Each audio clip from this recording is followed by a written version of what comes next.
Eu vou continuar discutindo com você medicamentos na doença de Alzheimer, porque esse assunto é muito interessante e os pacientes perguntam muito. Eu falei daqueles medicamentos todos na última reunião, mas eu esqueci de falar que antigamente existia uma medicação chamada Tacrina. Muita gente deve ter usado já o Tacrinal ou medicamentos semelhantes. E o problema dele é que ele causava muitos efeitos colaterais, principalmente problemas hepáticos. Então, ele foi progressivamente sendo substituído por essas medicações mais novas, que são bem mais toleradas. Pelo que você viu na última discussão também, esses remédios novos, tanto a rivastigmina, quanto a galantamina, a donepezila, a memantina, são medicamentos que não curam a doença de Alzheimer. Então, não adianta nós termos falsas esperanças. O que acontece com o remédio é que eles diminuem a velocidade de progressão da doença e muitos pacientes, inclusive quando começam a tomar, você nota uma boa melhora na memória. Não são todos, mas em alguns você nota uma boa melhora na capacidade de lembrar as coisas. Mas o que é importante é que, de qualquer maneira, a pessoa diminui a progressão, ou seja, ela mantém mais tempo a capacidade de se vestir, de ter autonomia, de escovar os dentes, de tomar o seu banho, de poder desfrutar da vida, etc.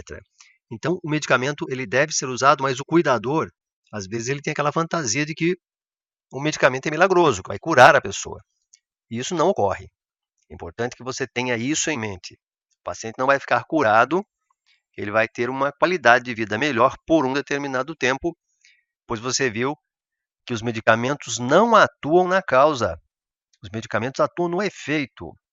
Eles aumentam um pouco a quantidade de acetilcolina, de maneira que você consegue lembrar o capítulo da novela, por exemplo, que você assistiu ontem. Mas isso é por tempo limitado. A família geralmente pergunta qual é o melhor medicamento, Canda. Eu digo o seguinte, que existem hoje muitos estudos a respeito de todos os medicamentos e que todos os medicamentos são bons. Depende mais da pessoa. Por exemplo, se você entra com rivastigmina e a pessoa perde o apetite e começa a perder peso, você tem que trocar pela galantamina ou pela donepezila. E eu havia comentado também que a memantina ela é uma medicação usada para o estágio um pouco mais avançado da doença de Alzheimer, mas, por outro lado, tem colegas que gostam de começar com a memantina, porque alguns médicos acreditam que você começando com a memantina ela é melhor tolerada, ela vai ajudar o paciente a tolerar melhor as outras medicações. Na verdade, uma grande quantidade de pacientes hoje faz uma terapia com 2 medicamentos. Usa um inibidor da acetilcolinesterase, você já sabe o que é isso agora, e usa a memantina também. Então, é uma abordagem em que nós usamos 2 medicamentos e eles têm um efeito conjunto. Um ajuda o efeito do outro. A gente fala que isso chama-se sinergismo. Nós temos uma sinergia, uma cooperação entre os medicamentos. Então, usa-se hoje, prefere-se, gosta-se muito de usar 2 medicamentos ao invés de um. Outra coisa importante é que se cheque os níveis de vitaminas do complexo B, que elas são muito importantes aqui no funcionamento do neurônio, principalmente a vitamina B12. A deficiência de vitamina B12 de per si ela pode estar associada com quadros de demência. Então, muitas vezes, mesmo que a vitamina B12 esteja em níveis normais ou um pouquinho acima dos normais, do mínimo do normal, a gente costuma então fazer um suplemento de vitamina B12. Nós procuramos manter essa vitamina num nível um pouco mais elevado, o que acredita-se beneficia também o paciente. E vocês, pacientes e cuidadores, estão estudando bastante, estão lendo muito, e tem gente que pergunta, e associação de anti-inflamatórios não esteroides, Canda? Funciona? Vamos usar? Não vamos usar? Bem, eu vou ler esse artigo aqui para você recente, de maio de 2012, do Jornal da Associação de Alzheimer, que comenta exatamente isto. O uso de anti-inflamatórios não esteroides, não hormonais, e o risco de perda cognitiva leve e doença de Alzheimer. Você sabe que os anti-inflamatórios não hormonais são aqueles que não são cortisona e derivados da cortisona. Então, por exemplo, um que se usa muito nesses estudos aqui por exemplo, o Indocília, a indometacina, que é um anti-inflamatório poderoso e muito se tem pesquisado a respeito dele e Alzheimer. Fizeram, então, um estudo aqui em que usaram vários grupos de pacientes, se pesquisaram com vários grupos de pacientes, então aqui 824 casos de demência geral, né? Sendo que 563 eram casos de Alzheimer, 630 casos de demência, outro grupo, 435 casos de Alzheimer e 883 casos de perda cognitiva leve. Eles juntaram esses grupos de pessoas, fizeram uma análise se o uso do anti-inflamatório não hormonal estaria associado a uma melhor evolução dos casos de demência. Quais foram os resultados, então?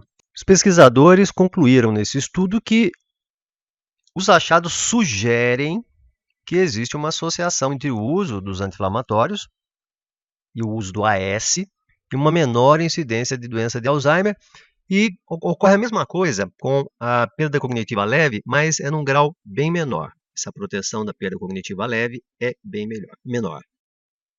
Bom, então você vai dizer assim, vamos usar então anti-inflamatórios não hormonais com todo mundo. Não é bem assim. Os estudos não são muitos ainda. Os resultados às vezes são controversos. O que quer dizer isso? Em alguns estudos funciona, em alguns estudos não funciona. E existe um detalhe importante. Essas medicações têm que ser dadas precocemente. E é o que não acontece. A pessoa, na maior parte das vezes, procura o médico, procura a gente, quando já está com um grau leve a moderado da doença. Então, teríamos que dar a medicação precocemente. Por isso que muitas vezes não funciona. Então, de qualquer forma, não é rotineiro o uso do anti-inflamatório não hormonal. O que se usa mais são os inibidores da colinesterase, a memantina, e por vezes em associação com vitamina B12.